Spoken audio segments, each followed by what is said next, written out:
Hey, welcome into the Crunch Time with Chris video cast, podcast, whatever you want to call it.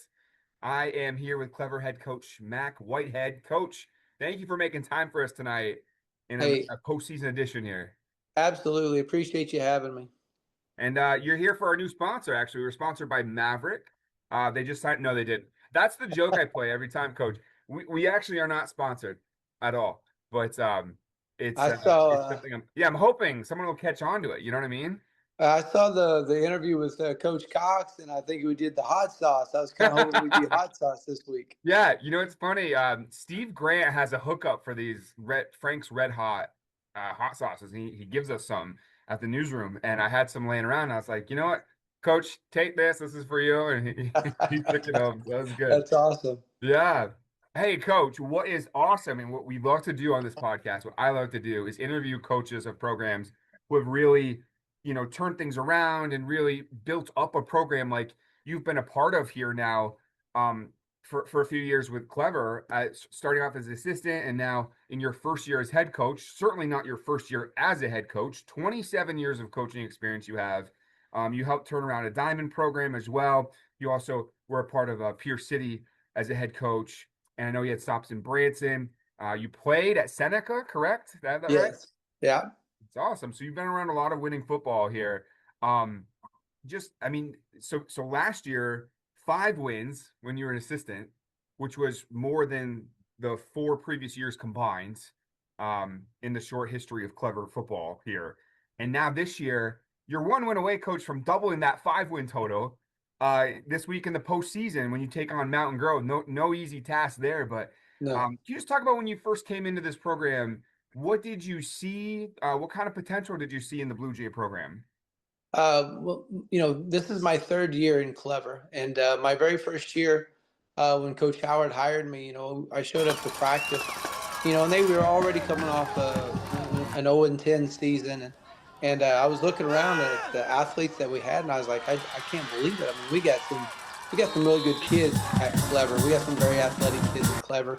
In that first year, we struggled a little bit. We couldn't, we were close in a few games, and we just couldn't quite put the right pieces together, and finished 0-10. And I thought coming back, that next year they hired me as the defensive coordinator. I thought, if we can make some changes on defense and kind of keep us in some games, we might get over the hump a little bit, and we did. There's a great group of seniors.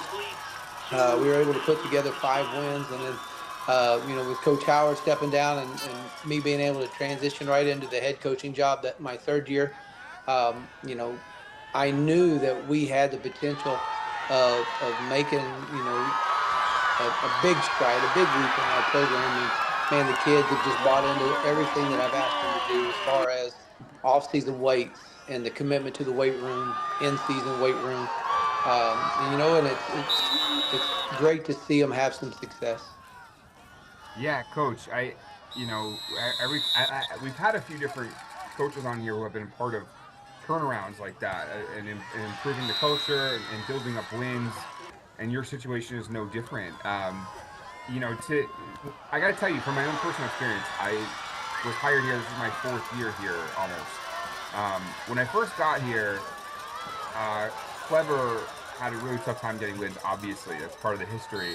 And now it's gotten to the point where if you pick against Clever, you do so at your own peril.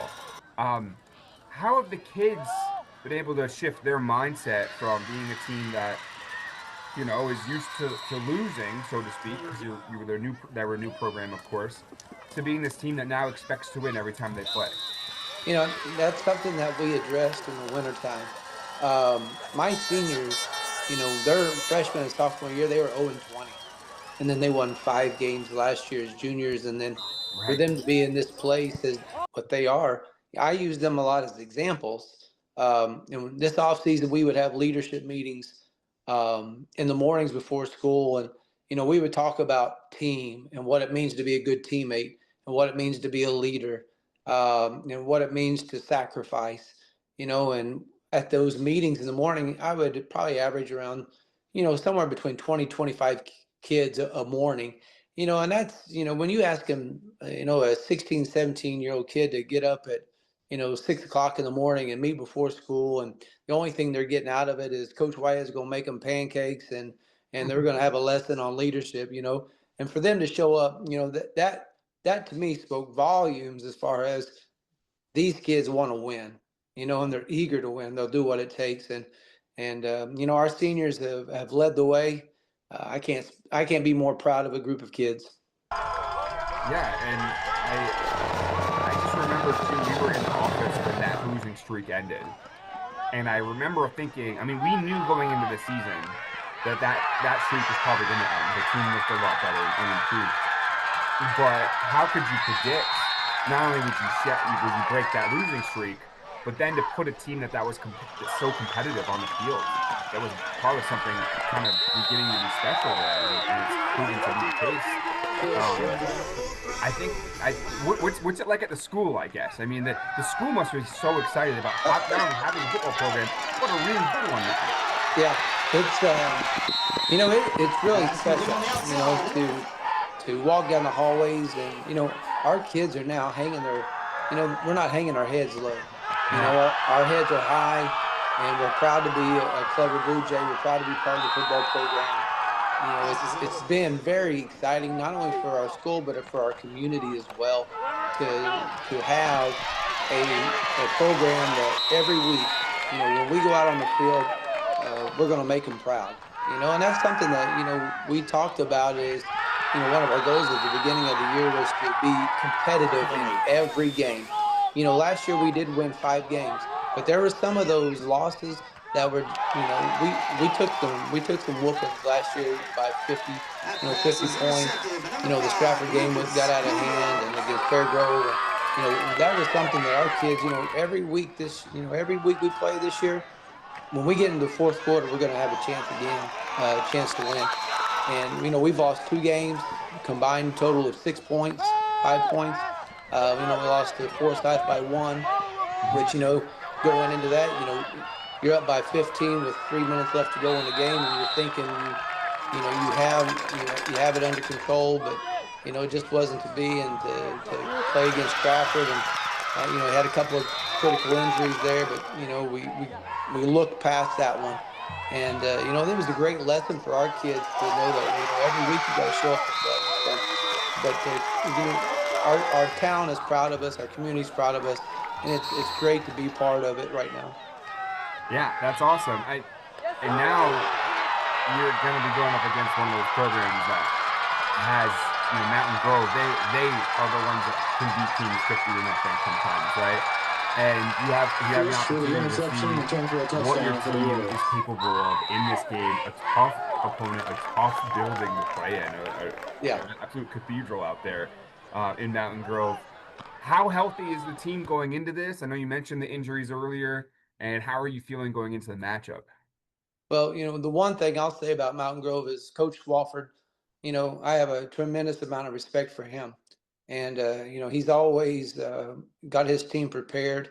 They're going to be well coached.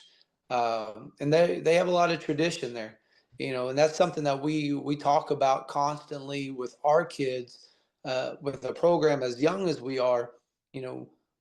Our big job is to convince our kids that, hey, we belong.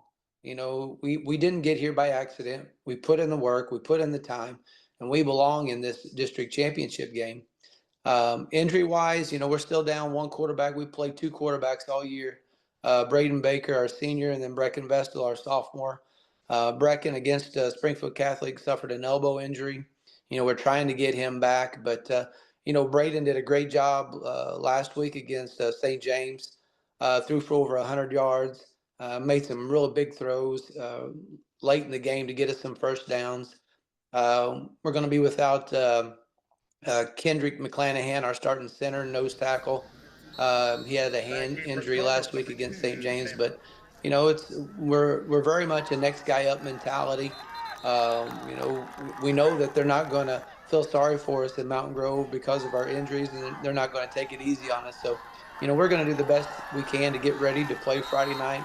Our kids are really excited about this opportunity, and just knowing that every win that they make now is just adding to their legacy at Clever as being the first to do something. So, it's really exciting for our kids.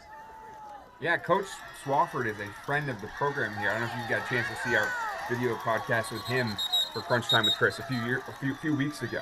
So he was on with us as well. So I'm glad to see it. We love seeing when two coaches that have been on the show are playing against each other. That's Oh pretty yeah. cool.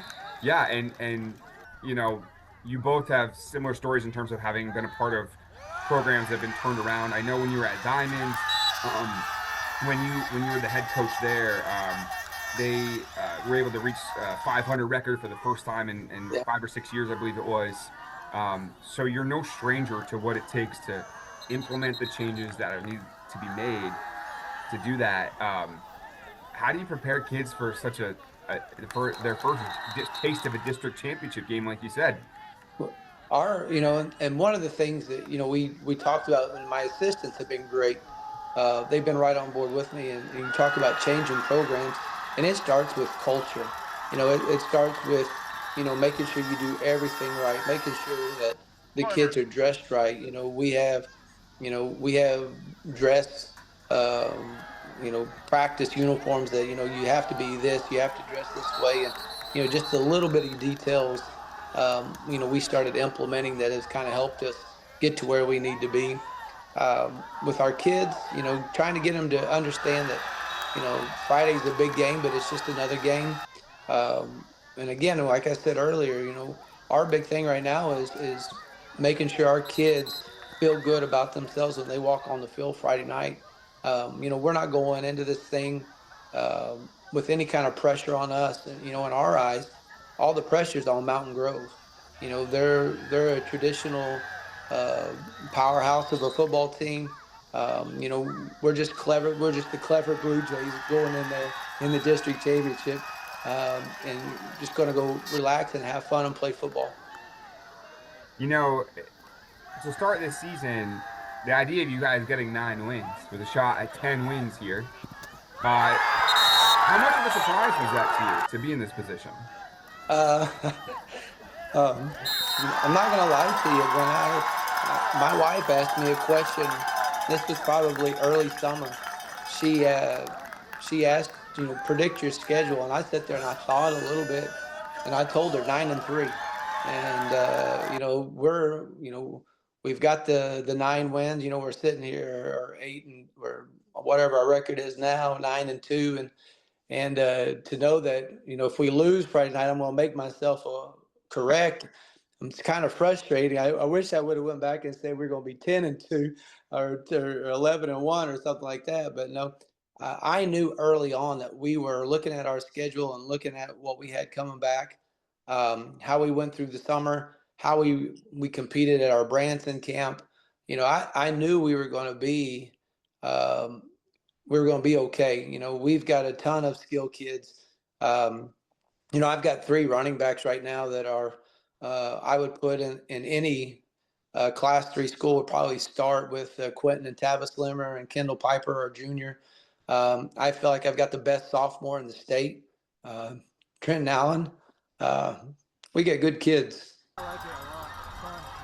Yeah, we see that when we watch the teams play, when we watch your squad play, and definitely just looking forward to seeing what the next step is for this program. Is it almost like, does it feel like, okay, now how do we build off of that? I mean, maybe it's simple for you guys, no matter how this season ends up, but what's the next step of your plan? I guess is my question. Well, I think right now the momentum that this season is going to bring us into next year, you look at our sidelines right now, and I think our big thing going into next year is we've got to get more kids out. We're at 30, 35, 36 kids for a class three school, and we feel like we need to have 40 or 45 kids, and I think that the winning will definitely help.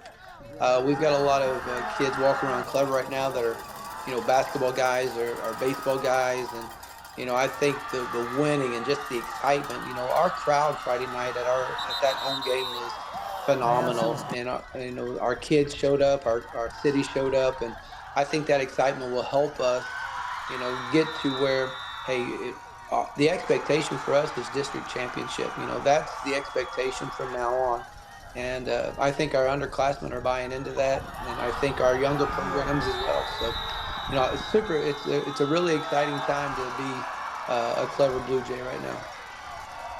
Coach, I know you have ties to so many different schools in the area, SBU as well, having played over there. Do you keep up with the SBU program? Do you pay attention to what's going on over there?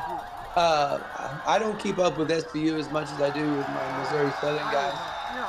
I've got a lot of SBU teammates that I still coach against. Like Aaron Hafner at Branson. Yep. Him and I were teammates at Also been on SBU. the show, Coach, by the way. Yes. And Chad DePay, who was an assistant at Branson, was a longtime head coach at Ozark. Him and I were roommates. So, there's a lot of those SBU guys that I still keep in contact with that through coaches and coaching. But when it all comes down, my Lions are my Lions. So go Missouri Southern, go Moso. And how about, I'm sure you've got to be pretty proud about how Seneca has also blown up, they're going to go try to get back to the state championship here. What impresses you the most about your alma mater there? I tell you what, Cody's done a great job. If you ever get a chance to have Cody Hilburn on, I would take it. He's a great coach. Yeah. He had a lot of success with Coach Guidy at Carthage. When they hired him at Seneca, they made the right hire.